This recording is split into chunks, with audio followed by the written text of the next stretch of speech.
बार ऐसे ही हमारे प्रातः स्मरणीय जगत वंदनीय महातपोनिधि श्री श्री 108 श्री परमहंस महाराज श्री द्वितीय पातशाही गुरु महाराज जी डेरा इस्माइल खां पधारे। तो वहाँ के कई लोग वाद विवादी स्वभाव के थे। तो उन लोगों ने सतगुरुदेव महाराज जी की गुप्त तथा प्रकट रूप से परीक्षा लेने की सोची कि क्या ये योगानिष्ठ संत हैं। श्री सतगुरुदेव महाराज जी तो पूर्ण तत्वदर्शी थे, उन्हें भला किसी की क्या चिंता। अंत में सबने श्री गुरु महाराज जी को पूर्ण महापुरुष जानकर नतमस्तक होकर दिव्य पुरुष की वंदना की। एक बार डेरा इस्माइल खां में 4 से 5 व्यक्तियों ने मिलकर श्री गुरु महाराज जी की परीक्षा लेने की ठानी।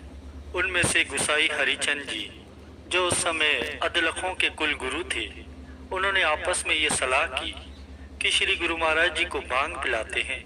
यदि उसका प्रभाव पड़ा तो वे पूर्ण योगानिष्ठ नहीं, यदि प्रभाव न पड़ा तो वे पूर्ण योगेश्वर हैं। फिर उन्होंने इतनी तेज भांग बनाई कि जिसे यदि 25 व्यक्ति भी पी ले तो भी नशा तेज हो। इतनी तेज भांग लाकर उन्होंने सतगुरुदेव महाराज जी को दी। श्री गुरु महाराज जी ने भांग को देखा तो वे तुरंत समझ गए कि ये लोग परीक्षा हेतु ही ऐसा कर रहे हैं, इसलिए श्री गुरु महाराज जी भी इसे चुपचाप पी गए। रात का समय था। क्रम से 2-2 व्यक्ति 2-2 घंटे के लिए सत्संग सुनने के लिए आए। गुरु को वीडियो लाइक करना, सब्सक्राइब करना प्लीज़। बहुत मेहनत से मैं वीडियो बनाता हूँ, ये सत्संग बहुत ध्यान से सुनना। वीडियो लाइक करना, सब्सक्राइब करना, कमेंट जरूर करना, ताकि वे जागते रहकर ये जांच कर सके कि श्री गुरु महाराज जी पर भांग का कितना असर हुआ। किंतु श्री गुरु महाराज जी तो प्रवचनों की अमृत वृष्टि जिस क्रम से कर रहे थे उसी तरह समान रूप से रात भर करते रहे। अब सुबह 4 बजे जिन व्यक्तियों की बारी थी वे ऊँघने लगे तो श्री गुरु महाराज जी के पास एक छड़ी पड़ी हुई थी। उन्होंने वह छड़ी उठाई और उन व्यक्तियों को छड़ी से सचेत करते हुए कहा, क्यों भाई, योगारूढ़ की परीक्षा लेने आए हो और फिर नींद भी कर रहे हो। भांग तो हमें पिलाई और नींद कर रहे हो तुम। खबरदार, सावधान होकर बैठो, यहाँ नींद का कोई काम नहीं है। जब तक सत्संग चलता रहेगा तब तक तुम चैतन्य रहो। इस प्रकार से सारी रात निरंतर उपदेशामृत की धारा बहती रही।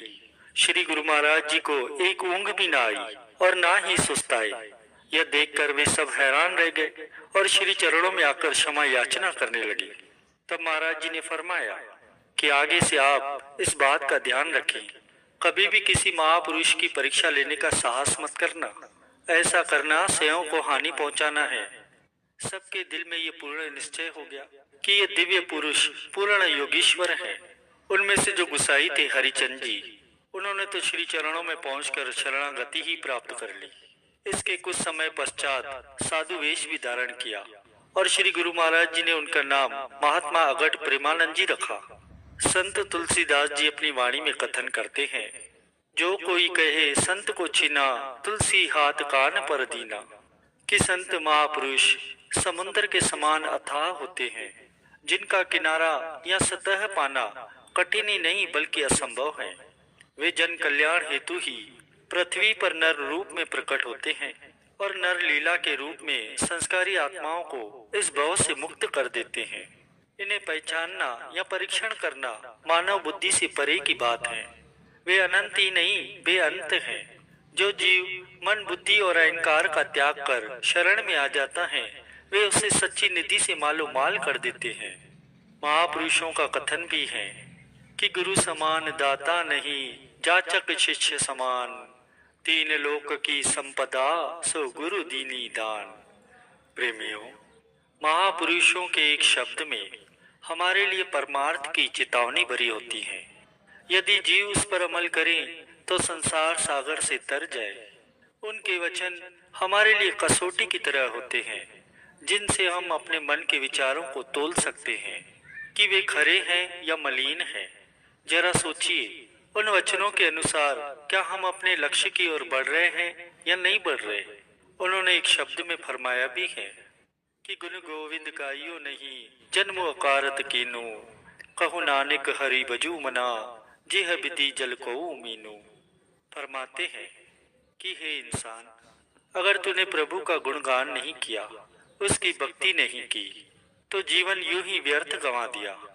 भले ही तूने दुनिया के हजारों लाखों करोड़ों की दौलत के काम किए हो, यदि प्रभु भक्ति का अपना काम नहीं किया तो उन्होंने अपने वचनों में निर्णय दे दिया कि जन्म अकारत जान। वो अपना काम क्या है?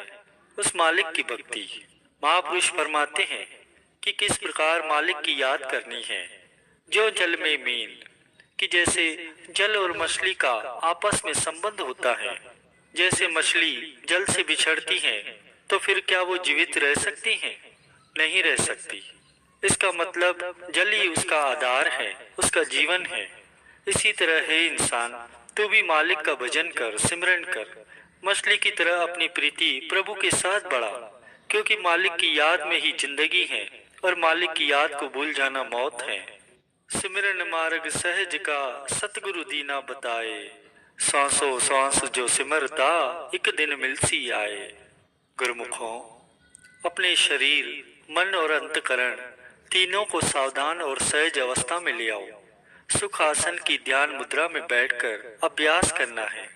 सदगुरुदेव महाराज जी ने सिमरन का ये मार्ग हमें गुरु मंत्र देते हुए समझाया है। यह मंत्र ध्वनि श्वास प्रश्वास में स्वयं हो रही है, उसमें अपनी चित्तवृत्ति को एकाग्र करना है। अपने मन को हर वक्त समझाते रहो कि अपनी नजर अपने प्रियतम से न हटाओ। अपने आप को, अपने मन को उनकी हजूरी में रखो। बस इसी संकल्प को दृढ़ करके अभ्यास शुरू कर दो।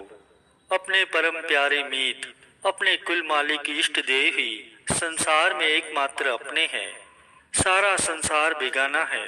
अब सबसे पहले अपने शरीर और इंद्रियों को ध्यान के आसन में स्थिर कर लो, अडोल कर लो, पूरी तरह शांत और निश्चल बना लो। अपनी दोनों आंखें कोमलता से बंद रखें। दोनों आंखों के मध्य में जाता है उस स्थान पर अपनी अंतर की दृष्टि से देखना शुरू रखें। ऊपर देखिए, काला आकाश है। इसे चिदाकाश भी कहते हैं, चित्त का आकाश।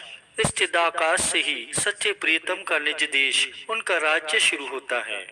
अपनी अंतर दृष्टि से, चित्तवृत्ति की आंखों से अपने प्रियतम की छवि अपने भ्रू मध्य में इस चिदाकाश में देखने का अभ्यास जारी रखें। जो श्री दर्शन बाहर किए हैं, उनके स्वरूप को दिव्य सिंहासन सहित एक तट देखने की चेष्टा करें। जब अपने अंतर की इस यात्रा में उनको साथ लेकर चलना है तो ये ध्यान बारंबार करना होगा। अन्य सब ख्यालों को अपने मन से हटाना होगा। निरंतर श्री दर्शन को सन्मुख हाजिर नाजिर मानकर उन्हें ही निहारते रहें। छवि भूलें तो फिर याद करें, फिर छवि को याद रूप में सन्मुख ले आएं। ये छवि, ये ध्यान जिसके द्वारा उन्हें प्रकट करना है, उसे हाजिर नाजिर देखते रहने का अभ्यास करते रहें। बारंबार अपने मन की आंखों से दर्शन करते रहें। उन्हें प्रकट करने के लिए बस दर्शन का अभ्यास जारी रखें। संपूर्ण दुनिया को बुला दो। अपने परम प्यारे परम मीत परम इष्ट देव को ही अपना बनाकर अभ्यास जारी रखें। संत महापुरुषों के ये पावन वचन है कि आप ईश्वर के अंश हैं और उसके समस्त गुण आप में भी विद्यमान हैं। ईश्वर को यदि सच्चिदानंद कहा जाता है तो आप भी सच्चिदानंद गण हैं, अर्थात आप सत्य हैं, चेतन हैं और आनंद के भंडार हैं। आप अपने वास्तविक स्वरूप को भूल गए हैं और इसी भूल के कारण आपको दुख, चिंता और वेदना घेर रही है। संत सद्गुरु आपको अपना निज स्वरूप याद कराते हैं और उसके साथ एक रूप करना चाहते हैं। जब आप अपने वास्तविक स्वरूप को पहचानने का दृढ़ संकल्प कर लेंगे तो प्रकृति की सभी शक्तियां आपके साथ खड़ी हो जाएंगी।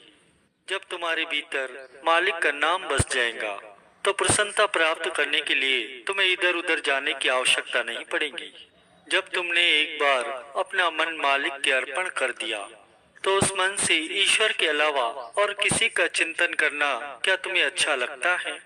जब करता धरता प्रभु तुम पर दयाल हो जाएंगे तो तुम्हारे पास किसी भी पदार्थ का अभाव नहीं रहेगा।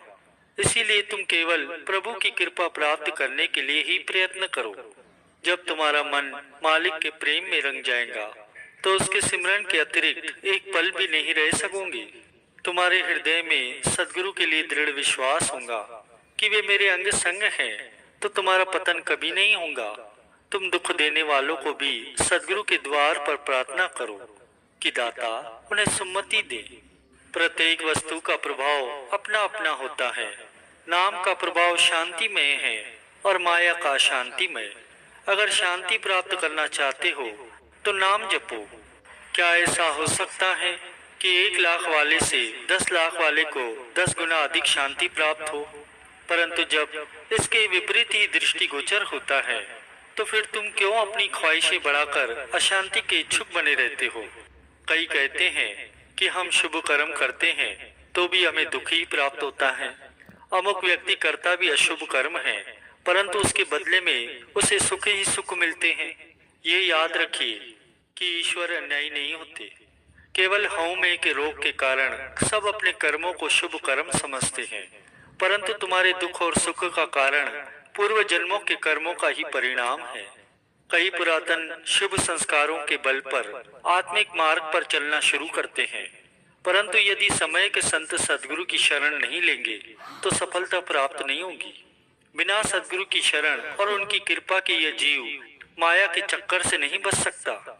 सब कार्यों को करने वाला केवल एक प्रभु है जो कहता है कि मैं करता हूँ। वह कार्य पूर्ण होने में बाधा डालता है। मन ही शत्रु है और मन ही मित्र है। इसलिए गुरु शब्द से मन को सदा निर्मल बनाओ ताकि शुभ कर्म हो और मलिन विचार न उठे एवं मन को शत्रुता करने का मौका ही न मिले।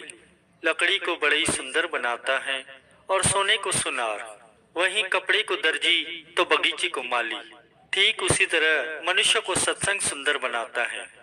प्रभु को बुलाकर सारे संसार का राज्य भी प्राप्त करें तो भी आप दुखों से नहीं बच सकते।